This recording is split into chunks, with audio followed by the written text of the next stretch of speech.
Wannan magana ta 'yan majalisu su ɗumama kujera, in Allah ya so ya yarda ba za mu kasance haka ba. Kuma dalili na cewa haka shine yanzu ma dai gwargwadon hali muna yin iyayenmu da ƙarfinmu, kuma ba za mu jira ba har sai an zaɓe mu domin mu fara taimaka ma mutane. Muna yi a baya, kuma yanzu ma haka muna da initiatives da muka fara rolling out. Sunana barista Barau Dahiru Mangal, wanda aka fi sani da barista Abba Dahiru Mangal.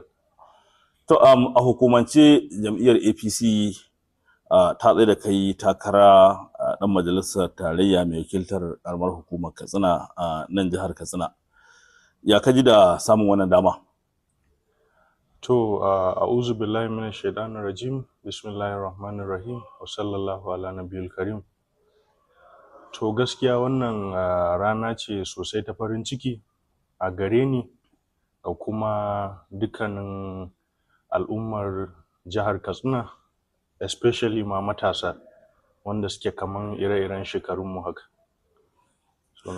To ganin ka samu wannan dama ta tsayawa wannan takara a jam'iyyar APC, idan Allah ya baka nasara a wannan zaɓe mai zuwa na 2027 da ke karatuwa, me za ka mai da hankali kai in ka samu wannan dama a wannan majalisa? To insha Allah, kamar da yadda na faɗi a baya, na ce ba za ni alƙawulla ba wanda nake ganin ba za ni iya cikawa ba domin Allah, domin wani ya zaɓe ni. Ba zan faɗi alƙawulla wanda nake ganin ba za su ciku ba domin wani ya zaɓe ni. Amma dai kamar yadda na faɗi a party office a ranar da na je submitting forms ina, abubuwan da suka fi damuna shine harka ta ilimi, wato education, da kuma harka ta employment. Aikin yi kenan? Aikin yi kenan.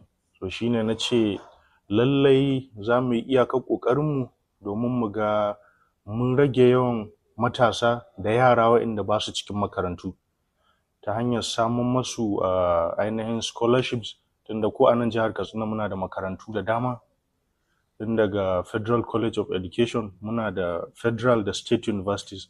To Allah ya so ya yarda za mu yi amfani da waɗannan jami'o'i domin ganin mun tallafa iya gwargwadon hali, mu ga yadda za mu taimaka ma mutane domin ƙarfafa ilimi.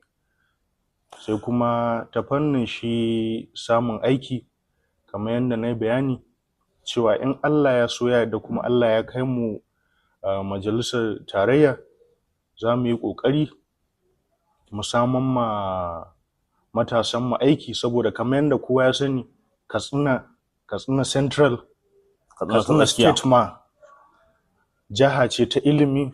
Duk wanda aka faɗi ma Katsina State ya san garin nan da ilimi. So muna da educated matasa